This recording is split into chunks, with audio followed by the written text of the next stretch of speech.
Hello everyone, welcome to Miss Stories. Today on the channel, we will look at the story of how the millionaire bought equipment for the clinic and at random entered the room of a homeless woman who had fallen into a coma, and when the rich man pulled back the covers and saw her face. In the intensive care ward of the First City Hospital in a quiet provincial town, a difficult patient had been lying there for a long time.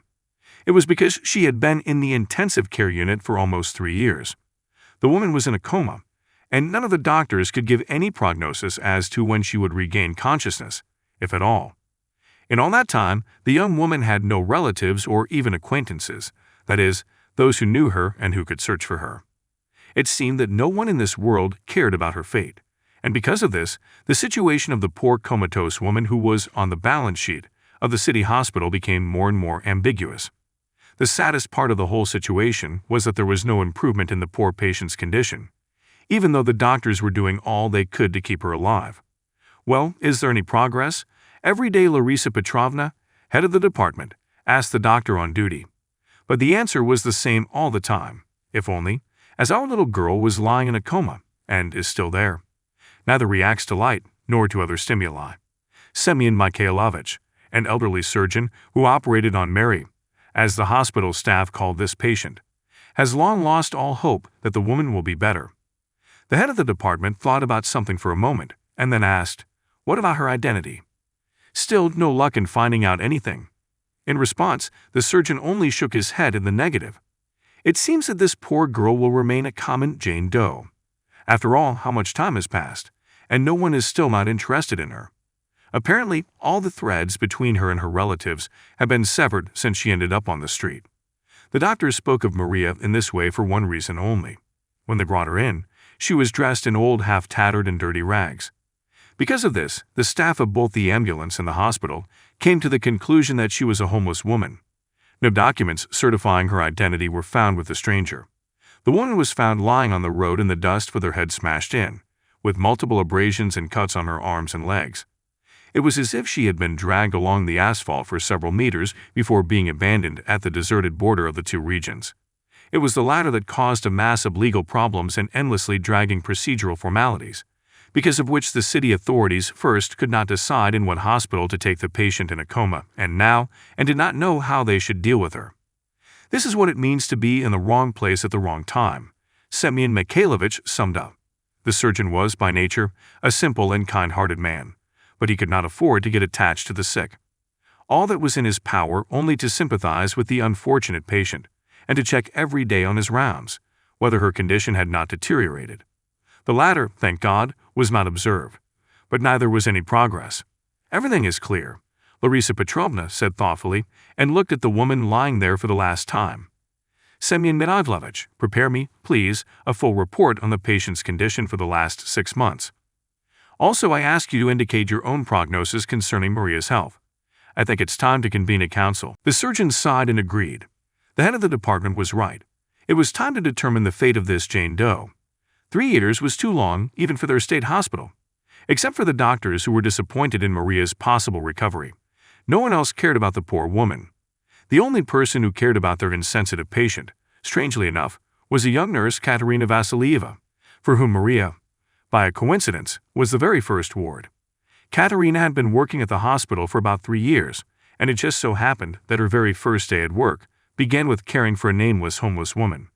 She did not immediately understand what had happened when the head doctor called her to the room and pointed to a frail, terribly pale woman whose head had been stitched up only half an hour before.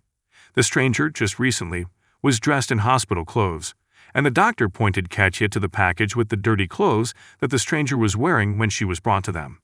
"Look, Vasilieva, your first patient will be," nodded the chief physician Fyodor Ivanovich. "Now your main task is to take care of this patient day and night, and closely monitor her condition. If you notice that she wakes up, or, on the contrary, feels worse, then immediately inform Semyon Mikhailovich or me. Got it? And also, throw that rag away, she won't need it anyway. There's no telling when she'll wake up, and we don't want to make it unsanitary." "Of course," Fyodor Ivanovich answered Katerina timidly. "May I ask who this woman is?" "She seems so defenseless and weak." "Of course, she doesn't look weak," the chief doctor grinned bitterly. "She's in a coma, too, due to extensive damage to the occipital lobe of the brain. It is a miracle if she survives at all with such an injury." Fyodor Ivanovich looked with undisguised curiosity at the thin woman who lay now in the intensive care ward. Maria, by that time, had already been connected to the life support apparatus, so that her health, so far, was not threatened. "I would like to know who she is," admitted the chief physician. She had to offend someone so badly that they took her to her death. She looked like a common beggar.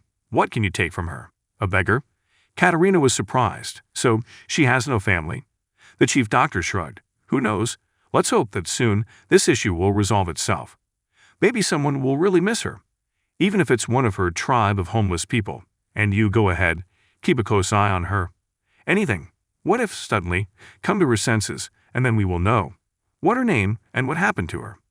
Katya assured the chief that she will do everything exactly as he instructed, and from that moment, especially in the first few weeks, Nurse Vasilieva almost never left her comatose hospital bed. In fact, it was Katerina who gave the stranger the name Mary, in honor of the Virgin Mary, by whom she often begged for the health of this unfortunate woman. Of course, in addition to this patient, the nurse had many other things to do and responsibilities. At the hospital, Katerina was very much appreciated and respected by both the staff and other patients, primarily because she had an incredible patience and a gentle, benevolent disposition.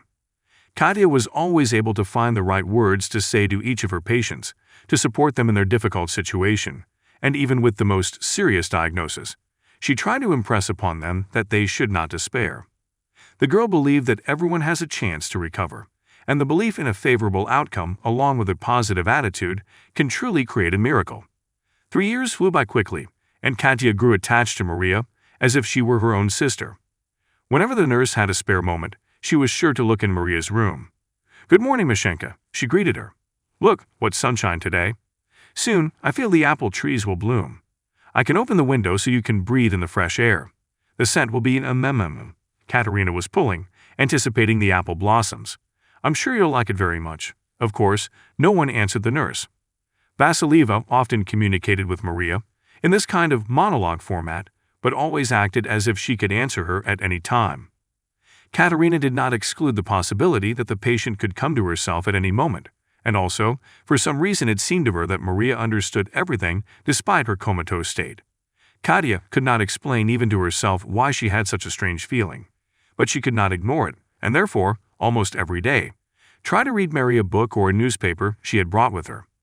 And she would also tell the girl the latest news, so that she would be aware of everything that was going on the other side of the hospital walls. "Why do you keep bothering with her?" One day Marina, the second nurse, asked the girl in a disgruntled tone. "Semyon Mikhailovich made it clear that your method would do her no good, and Fyodor Ivanovich has already given his verdict on this homeless woman." "Well, why are you all so skeptical?" stubbornly asked Katya.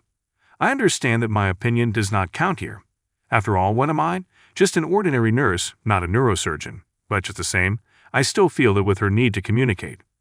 Marina grinned contemptuously. "Oh, Katya, by golly, you're a grown man, 26 years old after all, and you believe in such nonsense. She's not going to make it, you'll see." I must say that the second nurse was an older lady, and frankly jealous of the popularity and good reputation of his young partner. Wanting to prick her more, Marina said, as if in passing, "In any case, your Jane Doe will be disconnected from the machines not today or tomorrow. So I do not see the point in you continuing to play Mother Teresa." Katya, with that moment, caressing Mary on the arm, in another attempt to get through to her locked, inside her own body, soul, froze for a moment, dumbfounded by the unexpected news. "What?" asked the young nurse with lips cold with excitement. "What'd you just say?" "What do you mean?" shouted off. "Why do you sound so surprised?" With gloating interrogation of her partner. "This homeless woman has been lying here for 3 years. The budget is spent on her maintenance, and we do not have enough money. It can't go on like this forever. Everything has its limit, so to speak, but it can't be allowed." Outraged Katerina, Marina, and you. "When did you know about it?" She only frowned. She did not really want to admit her shift worker that she had learned the news from the chief doctor last Wednesday. She just forgot to tell Katerina about it. The girl was on vacation, and Marina did not think to inform her that Katya had time to say goodbye to one of her longtime patients. Recently, she lied in the end. They, headed by Fyodor Ivanovich, assembled a council to decide what to do with your Masha. "Why didn't you tell me about this?" Vasilieva was surprised. "You know that I am responsible for this patient. Why are you clinging to her as my own, huh?" Marina ranted, to distract her partner from an uncomfortable for her topic. Who is she to you?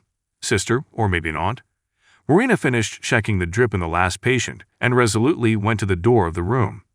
However, on the way she felt as Katia grabbed her arm sharply, and then said in a calm but confident tone, Marina, the fact that you did not tell me about the future of this patient, it's very low of you. God is your judge? That's not even the point.